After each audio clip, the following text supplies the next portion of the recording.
So it's 7:30 on a Saturday morning, and we are getting ready to do another installation. It would be time to start loading all the supplies into the truck, but I am waiting for the boys to get here.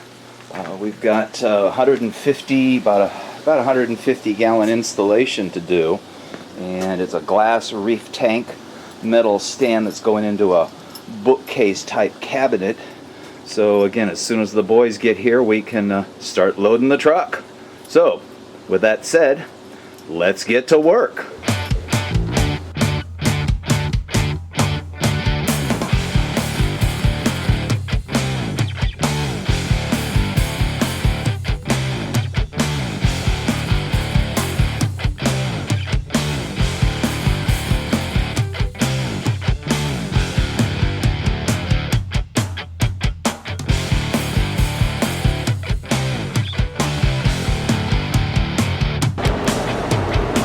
Start talking. So we are finally off and running. We're heading to the truck rental place to get my van to take out there in case we forgot any tools that are in the van. Oh, shut up, Siri. And we've got Cande and Scott all in the truck, so the boys are all here and we're en route. Okay, so the installation begins. It's a in-wall cabinet version. It's an existing cabinet, probably was a bookcase or something. We need to cut out a lot of the shelving above to accommodate the lights and such. Yeah, it's going to be much fun. Got to cut this whole panel out here, cut this divider out there, leave a little bit of structure in here so this doesn't bow, but this whole piece here needs to go bye-bye, so we're going to start hacking.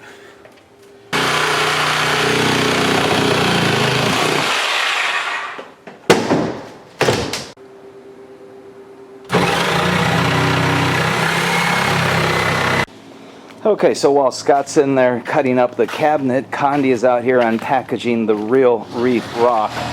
This will be the first job that we've done without real live rock, namely because it's just simply no longer available. So we've ended up switching over to the Real Reef. It's a little denser rock, doesn't have as much life on it as the live rock did, but then again we were power washing most of the stuff off the live rock, so this will be kind of a new experience, not only from the standpoint of the life or lack of that's on the rock. Algae. Oh, yeah, supposedly this stuff has been seeded somehow, whether it was placed out in the ocean or in some big pond.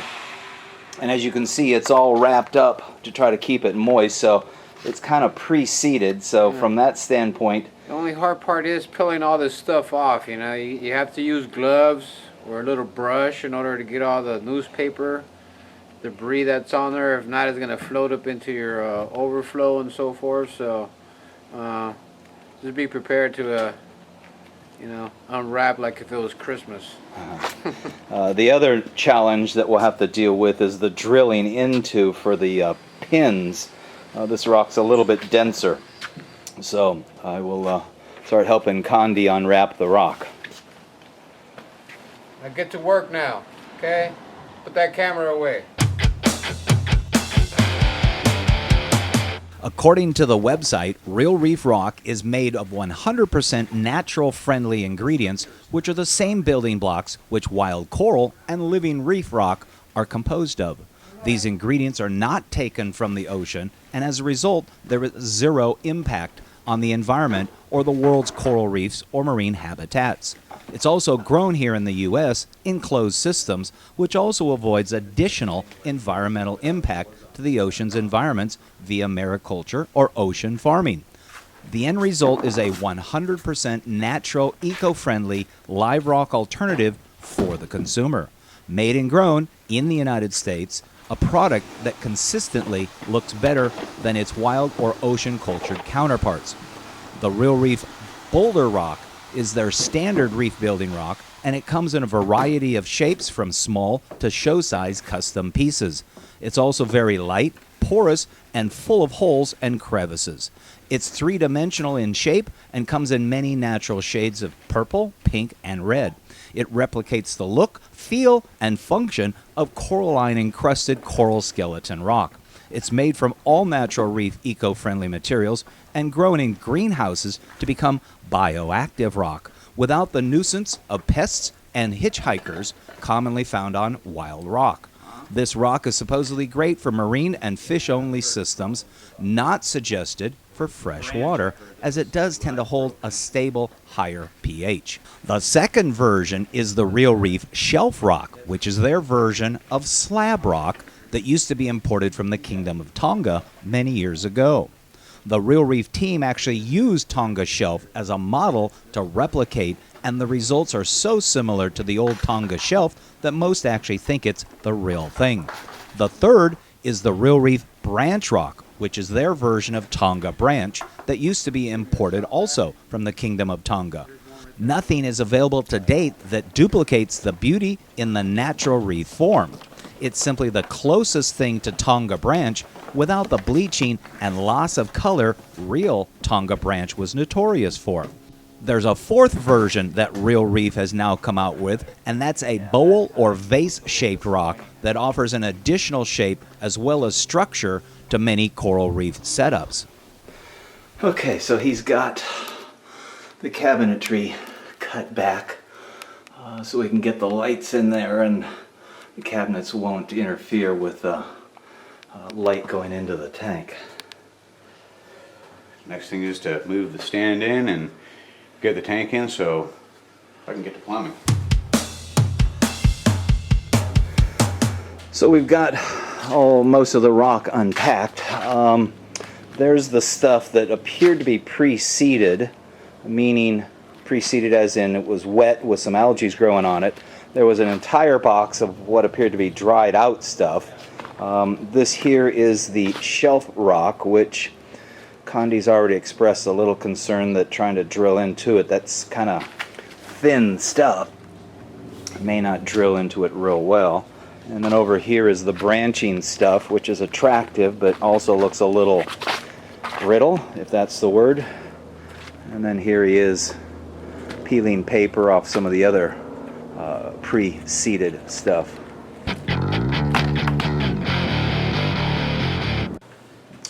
So the stand is slid here in front of the cabinet area at this point. It is a 2-inch steel tubular metal stand, powder coated.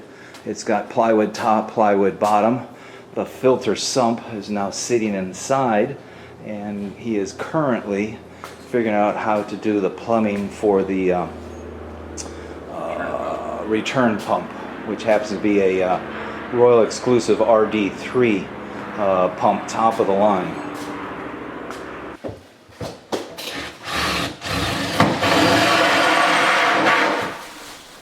In addition to the main space, there are cabinets to either side of the tank area.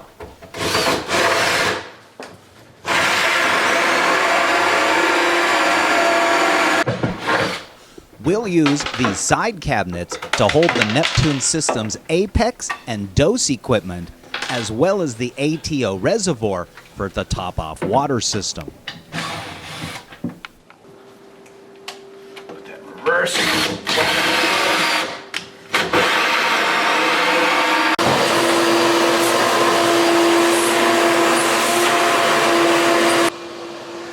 And so out here, Cande has the footprint of the tank kind of drawn onto the plastic. He's currently using the carbon fiber rods and fiberglass rods, and he is now beginning to create the rock foundation, drilling and pinning it together. Now that Scott has the basic notches and panels cut and removed, we can slide the metal stand into the cabinet area to determine if it fits and if we need to modify anything else. So we encountered one interesting issue with the stand in here. There's fascia that's going over the tank, basically to frame it off like a cabinet. And the baseboard in here, the stand sticks out about 1/4 of an inch too far. So we're forced to remove this base molding, and naturally with it being in there, it's a little bit of a challenge to get it cut out. Fortunately, we do have the jigsaw here, and just kind of got to be Sawzall. rather, and got to just get it in the right spot there and slowly gnaw away at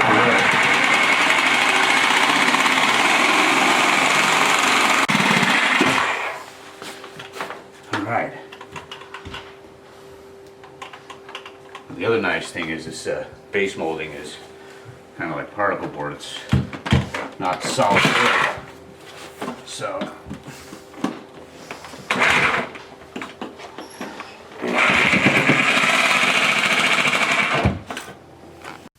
Next time you're near Long Beach, California, take the time to stop in at Age of Aquariums, 2642 Cherry Avenue, just off the 405 freeway near Signal Hill.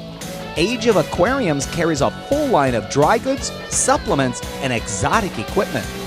Age of Aquariums also carries a wide assortment of living corals, coral frags, as well as fresh and saltwater fish, ranging from the usual, the unusual, and the bizarre.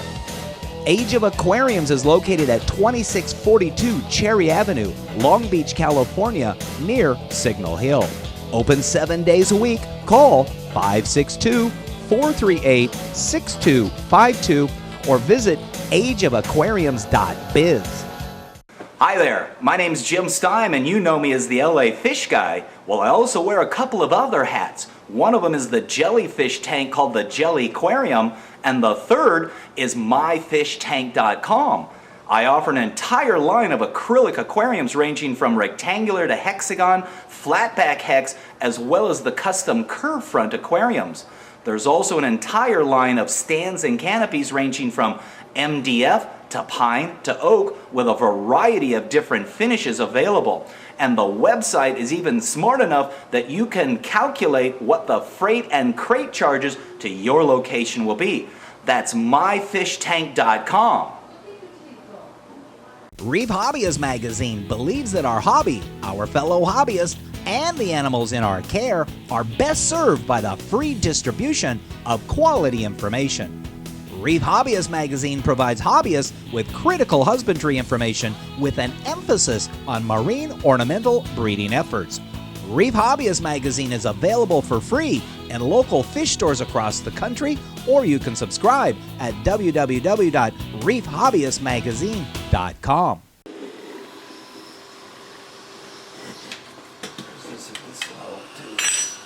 Pry bar. that will definitely help. Alright, so now we're just going to cut the caulk and paint there. It's kind of like a circumcision. We're cutting the caulk.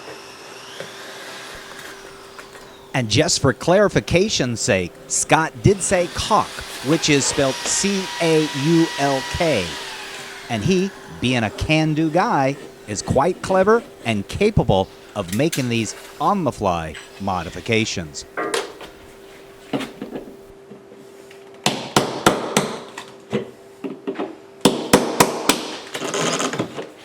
Magic.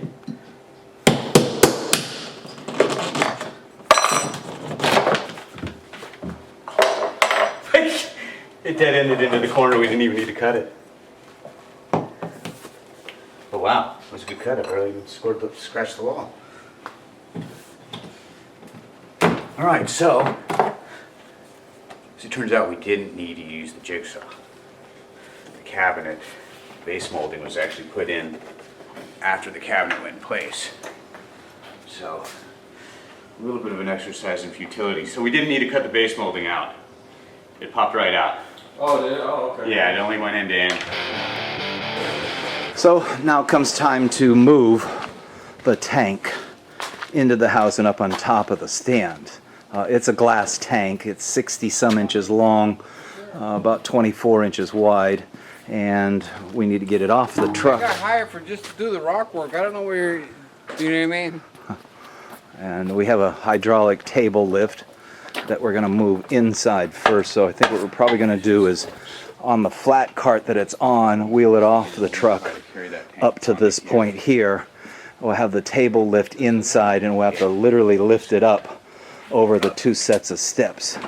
to get it inside. And then once inside, we can wheel it up to where its final location will be. And then, because it's a hydraulic table lift, jack it up. So that hopefully all we have to do is just push the tank off the table lift onto the stand.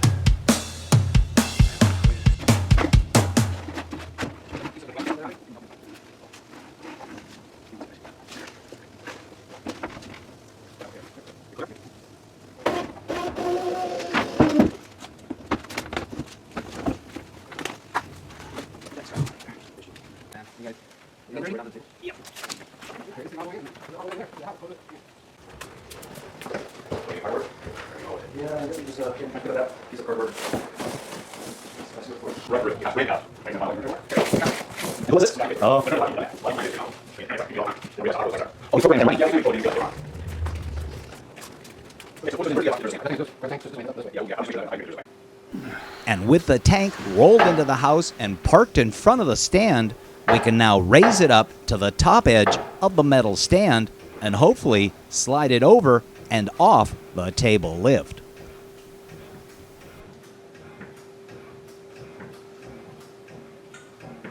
Where are you over there? There it almost looks like it's... Well, your end is higher than our end. Right, and your end looks like it's too low. It is, and your end's too high. Right. So we're going to have to manually lift it at our end a little bit. Well, that's what you have to do. Basically, put your end first, then we'll slide this other end. Okay. Hang on a second. And as usual, there's always a debate about how to do things.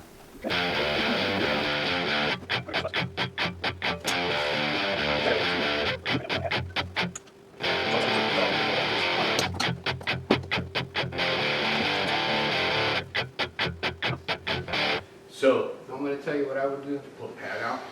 I'll pull this out, pull the stand like at least a 1/4 inch out to get it on there, set it on there and slide it back. I was kind of thinking the same thing. That's what I would do. Just slide this back this way. Maybe stand out a little bit. Yeah, that way the stand and that will catch. You know what I mean? Well, even if you brought this up, let's bring the tank out this, like about right here. What we don't want to do is slide that stand across this hardwood floor and scratch the floors. So the only other alternative would be just put some cardboard across the front edge of the stand. Is that not hitting the edge? It's fine over there. It screws out to the flush to the edge at least. If we bring it out that far, we're afraid we're going to scratch the hardwood floors when we push it back in. So, if anything, we put cardboard underneath the stand, there on the front edge, so that this isn't dragging. So let's move the tank back a little bit. With the cabinetry already in place, when I sized the stand and the tank so that I could maximize the available space that the cabinetry offered me, it's so close dimension-wise that it's going to require just a little bit of finagling to get the tank onto the stand and then slid inside the cabinet, all without causing any scuffing to the newly laid hardwood floors. All right, try it. See, then we can get it higher.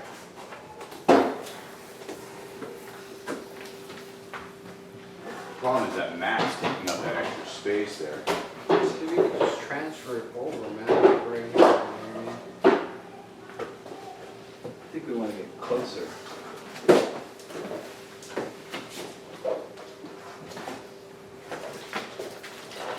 Okay, more. Hold on, it's sliding. Yeah, it is. Well, you can't go any higher. You can clear with that mat, there's that mat compressing. And that's moving. That mat is moving. There's a rim on the bottom. I really wonder if we even need that mat. A big part of our struggle is the foam pad that's used to protect the bottom of the glass tank, which is a rimless glass tank, and it uses a floating bottom design. As we slide the tank in, the foam pad slides, and we end up getting it bunched up behind the back side of the tank. And This causes a space issue. It's just going to take a little bit of lifting, a little bit more sliding, Bring yours back. and a little bit of Yours back, luck. and the mat will recenter.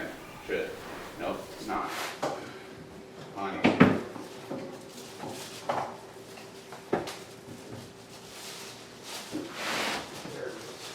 Push her in. I'm taking such. How does this come off? Yeah, pull it up and.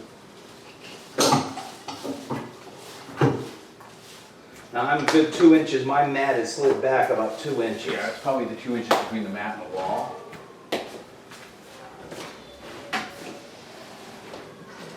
So hopefully once we slide the whole stand in, the mat will come forward.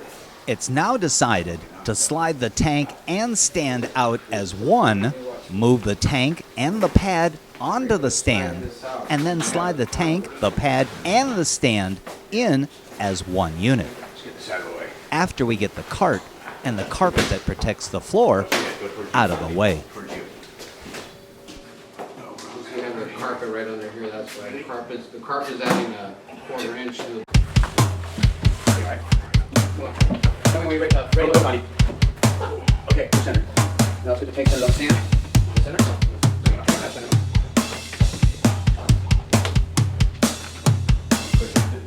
It doesn't feel like it's centered on the stand itself. Left to right. Going that way? Yeah, it needs to go about a 1/4 inch. This way? Yep. There Okay. you go. All right, where's that box cutter? The box cutter I put on the table out there. Doesn't get that long back here. That's on the table with the TV in the garage. With the tank and pad now on the stand properly, Scott remembers that we need to cut out the pad in the area where the drain and the return lines pass through the stand. So the little aquarium filter man that'll be taking care of the aquarium is now cutting out the foam pad for the overflow passage. When he's done with that, we're going to end up leaving him in What's your name there again? Will? to take care of the aquarium filtration from now on. That's his little home. Comfortable?